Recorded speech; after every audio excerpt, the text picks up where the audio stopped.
नमस्कार मित्रांनो, आमच्या चॅनलवर नवीन असाल तर चॅनलला नक्की सबस्क्राईब करा, म्हणजे तुम्हाला मालिकेचे नवनवीन एपिसोड सर्वात अगोदर पाहायला मिळतील. तर अप्पी आमची कलेक्टर या मालिकेमध्ये काय घडलं?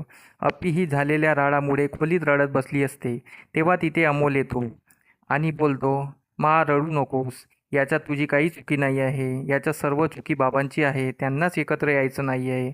मग अप्पी अमोलला समजावते, असं नाही बोलायचं बाळा. आणि अप्पी मनात बोलत असते की अर्जुन आणि मी एकत्र येणारच आता. इकडे दिप्या आणि स्वप्नील बोलत असतात, माझ्या दिदीची काही चुकी नाही आहे नसताना रुपालीताई तिला खूप बोलली, माझी दिदी काही बोलत नाही म्हणून तिचा खूप काही फायदा घेतला जातो आणि माझ्या दिदीवर काही बोलतात.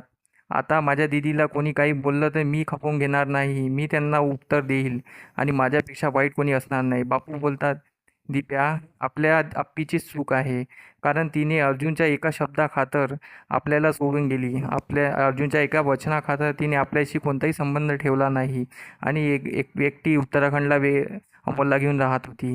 हे तिची चुकी आहे. आणि बापू रडायला लागतात. इकडे मोना आणि रुपाली मस्त मजा करत असतात. अप्पीला तिच्याच घरात रडवून दिले म्हणून ते लोक मस्त मजा करत असतात. इकडे कदम अर्जुनशी बोलायला येतात. ते अर्जुनला समजावतात, अरे तू एक तर डिसिजन घे. अर्जुन कदमला बोलतो, इकडे आर्याशी माझे सगाई झाली आहे आणि इकडे अप्पी आहे, मी काय करू मला काही कळत नाही आहे. कदम बोलतात, तोडून टाक ही सगाई. तर अर्जुन बोलतो, कदम हे तुम्ही बोलता?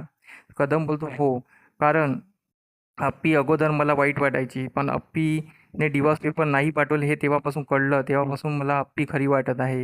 अप्पीच्या हाताने चुका झाल्या असेल, पण आता ती चुकलेली नाही आहे.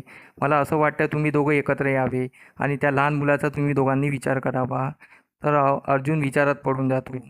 इकडे स्वप्नील टेरिसवर असतो. तिथे टेरिसवर रुपाली येते. स्वप्नील रुपालीला बोलतो, रुपाली तू या दोघांच्या मधात पडू नको, तुला कितीदा सांगितलं, त्यांचा डिसिजन त्यांना घेऊ दे. पण रुपाली काही ऐकत नाही आणि इथेच आजचा भाग संपतो. धन्यवाद.